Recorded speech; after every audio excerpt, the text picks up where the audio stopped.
Now, you have all kinds of different fan bases because you've done serious roles and dramatic roles and stuff. You were on Grey's Anatomy for a while. You did a little stint on True Calling, which was the Elijah Dushku. Oh, I did. Yeah, I did an episode. Yeah, right, I remember you on that. So you have those fans, but then you also have the world of sci-fi and comic stuff because you did a guest appearance on Star Trek Enterprise. You were on that. Yeah. But of course, everybody knows you from...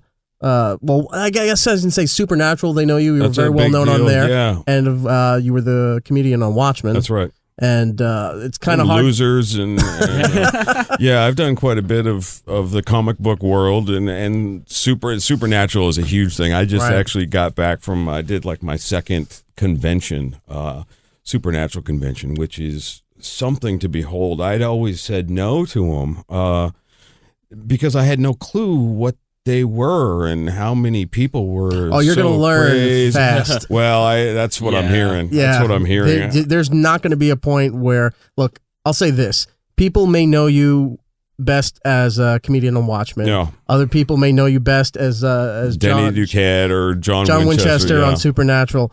But your next role is probably, at least for the time being, you're going to hear that in the streets. People are going to come up and get so mad because you killed somebody they loved or you said something wrong to the wrong person, and you're like, it's an acting It's gig. already bonkers, man. I knew... I'm a fan of the show, and I'm a fan of the comics before this even came about. For those who don't know, we're talking The Walking Dead now. Walking Dead, Negan, man. I love the story of how you got the role. I mean, it's everywhere that they were pitching...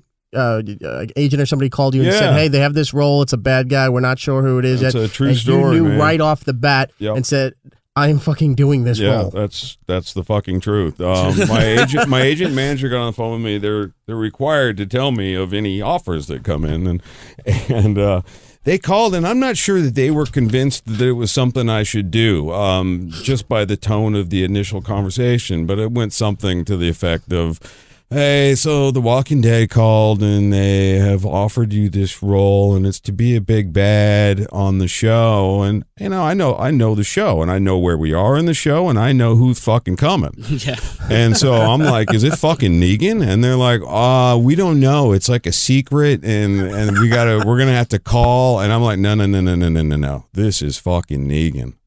Yeah, and getting the fucking out. Like, how are they going to deal with his dialogue on the show? Because every other word out of his mouth is fuck. In the comic literally, books, every other word is fuck. Fucking fuckity fuck. Yep, fuck, fucking No, fuck. it's a thing. It's part of him. It's part of his language. And in talking to... I'm guessing it's going to be a lot of damn it, goddamn it, around that line. All I know, because I don't know how it's going to turn out yet and what the final product is, but I do know that they are negotiating with AMC and they are trying to keep as much intact as possible. You got to feel so special for them to go and do that. The network is being negotiated with just so your character can do something exclusively. Just so I can be Negan, just so I can be me. Not only that, that's like the least of the bad things his character does. Like, if you can just get his language out, like, oh, that's it, just bad language. He's not just destroying people with various weapons. Well, with one various weapon. Well, there's just only one. He's only got eyes for one. Yeah, well, I know Lucille. Oh, Lucille. Chuck Berry's guitar? Yeah. He found it in the ruins. No, Lucille is definitely a big part of the character, the bat that he swings. Oh, he's in love with it. Very freely. Yeah. It's pretty much an extension of him now, this bat. How many Lucille's, have you taped anything so far? Can we talk about that? Or? It's possible that I have done a little something that could air this year. I definitely went down and had some conversations and met everybody. And I was just saying earlier, we wanted it to be a secret. We didn't want the word to get out that I was doing the role, and the idea was to kind of fly under the radar. And I'm actually kind of a little upset that they did. Yeah, if you just shown up at some point and unannounced, like they don't do anything unannounced anymore. Well, because they're afraid no one's going to watch it. They didn't announce it. Someone sold the fucking story, and Scott Gimple, who I'd been talking to, and I was like, we're going to keep this a secret. And he's like, yeah, we're going to keep it a secret. He goes, but it's really hard on this show because there's so many people that I don't know if they can make a quick buck, or, you've got people that are checking airplane, who's coming into Atlanta, that'll tell a story. Yeah, Brian's right. We read the story about people trying to fly drones over to these rural areas of Atlanta. Oh, really? They're filming and taking pictures and stuff. They have people that would shoot them out of the skies. It's a whole new level of insanity. I knew it was going to be a thing. I did. I mean, it's The Walking Dead, and it's the most watched show on TV, and it's a bit of a cultural phenomenon. And so I knew it was a thing, but I had no idea. So I got on a plane to go down there and meet everybody. And between the time I got on the plane in New York at like 7 a.m. and landed in Atlanta at 9:30 a.m., the story leaked that I was doing the role, and I had like 400 text messages on my phone, and I opened up the one from my wife, and she goes, the internet is literally exploding. I mean, it was, and I had no idea, because I don't go online and check like fan stuff, and I don't tweet, and I don't do any of that kind of stuff.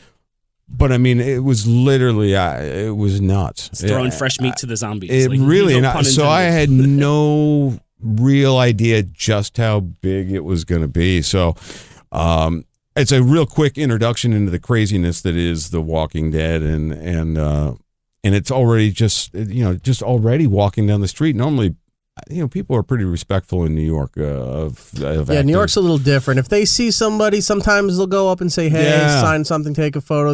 They're not crowding you. No. And most of the time, a story we like to tell is on another show, used to see Paul McCartney down in the Village all the time, and he'd be walking by. People would go, hey, Paul, or not at all, like, oh, there's Paul McCartney. Yeah. Paul McCartney, probably the biggest musician on the planet, walking through Manhattan, and people aren't hounding him and running after him and everything. But if you're in L.A., it's a whole different world. They're outside your house. Yeah. They're in the hotel room next to you. It's insane. Yeah. But that being said, since it was announced, now I'm having, I've had more people come up to me in the last month than I've had ever for anything I've ever done. And all they want to talk about is Negan. Yeah. It's a big deal. It's a big deal. So how does it feel to know that you're coming on as the big bad, which is like probably one of the most hyped characters, and it's also going to be probably one of the most hated characters in all of television. And great. Not only that, I think a lot of people who don't read the comics don't understand, like, Negan has a lot longer longevity in the comic books than a normal villain would have on a TV show. Like the governor or something. Yeah, like, no, but then most villains would have. So it's like, how do you think the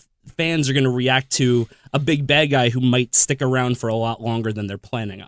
I don't know. I really, it's an interesting question, and we'll see. He's bad. Yeah. He's bad and fun. That being said, I also understand how connected some fans are with shows and casts and all that stuff. And, I read a Kirkman quote that he says that Negan is going to fundamentally change The Walking Dead. And I who knows if people are really ready for what Negan brings, but I don't think I'll tell you who is. Me. Hells yeah. So, look, fucking deal with it, folks, because this is what's going to happen. I'm excited, man. And, I don't know if people, I'm sure I'm going to get some hate mail and all that kind of stuff. That means you're doing it right. But that's exactly right. Exactly so I have to take that as like a compliment. People are going to be mailing you baseball bats for months. Now, speaking of doing it right, the way the character, did you know the comic book before you got this? I did. Okay, so you knew all about the character and stuff. Okay.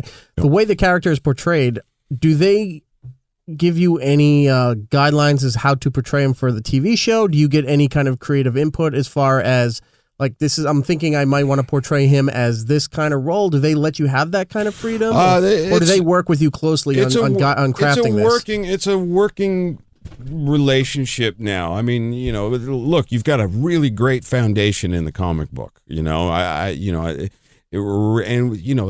It's important to me, and as well as the people involved in the show, that Negan mirrors as much as possible what we see on those pages, because that's why people love or hate or whatever they do with Negan.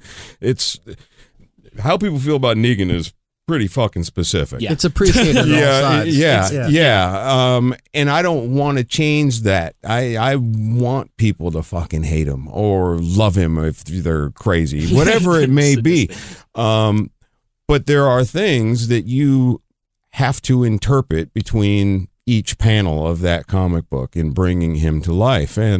And I think that it's important that I work with Kirkman and Scott Gimple and these guys, and I love working with them and figuring out how to bring him to life the best way. But that being said, I think my goal is to bring what you see in the comic book to life as closely as possible. I do not want to deviate from what we are seeing here and reading.